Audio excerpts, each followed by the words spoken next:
مسئلہ ختم نبوت میں ایک سمپل سی بات اور عام سا پیغام کہ ہم قادیانیت کی ہر طرح سے مذمت کرتے ہیں، اور وہ شخص جو قادیانیوں کو، مرزائیوں کو اپنا یار سمجھتا ہے، ہم اسے صحیح معنوں میں مسلمان نہیں سمجھتے۔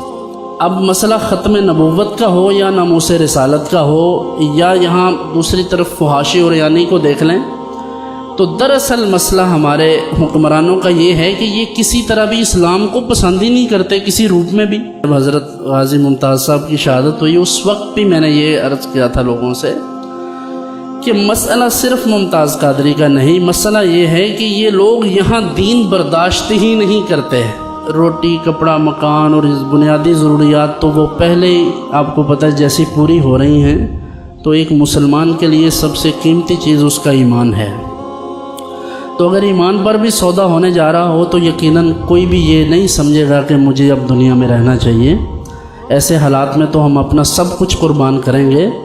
اللہ کرے کہ کوئی ایسا نظام ہمیں مل جائے کہ حضور صلی اللہ علیہ وسلم کا عطا کردہ وہ نظام خلافت عطا ہو جائے ہمیں۔ اللہ تعالی ہمارے حال پر رحم و کرم فرمائے۔ وآخر دعوانا ان الحمد للہ۔